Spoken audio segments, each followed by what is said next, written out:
Inamin ni dating AFP Chief Angelo Reyes sa isang sulat kay Senador Antonio Trillanes na may mga maanumalyang transaksyon sa militar.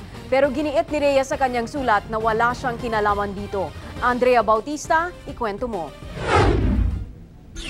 Sa isang interview, may bagong pinakawalan si Senador Trillanes laban kay dating Pangulong Arroyo sa lumalalim na investigasyon sa AFP.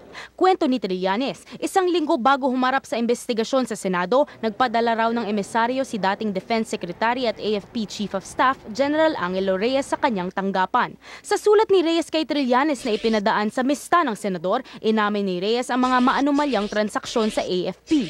Pero iginiit ng dating general, hindi siya nakinabang. May mas mataas na opisyal raw ng gobyerno na nasa likod nito. Yung emisaryo nagdala ng sulat, yan ang sinabi. Na he admits na mayroong mga transaksyon na galing sa taas, na dumadaan sa kanya, pero he's not on the tape. Kung Secretary of National Defense siya, the only place to go is Malacanang. Naniniwala po ba kayo sa emisaryo?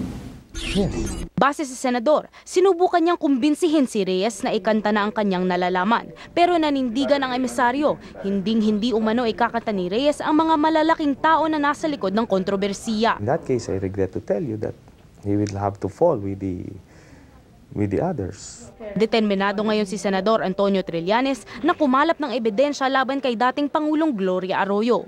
Namatay man daw kasi ang pinaniniwala ang direktang koneksyon ni Arroyo sa korupsyon ng militar, paniwala ni Trillanes, kaya niyang kuning testigo ang mga dating kalihim ng ibang mga ahensya ng gobyerno. Paano po yan, sir? Let's say gusto ninyong panagutin rin si PGMA, kaya lang wala nang maglilink sa kanya since si Secretary Reyes ay patay na. Hindi, marami yan. Maraming links. And it's all over the place. Isang aspeto pa lang ito, yung AFP. Ang dami pa niyan, ang daming kaso, ang daming departments, sa lahat ng departments. Kumbensido si Senador Trillanes na si Arroyo ang pinakamataas na opisyal na nakinabang sa umano'y maanumalyang pondo ng AFP. Andrea Bautista, News 5.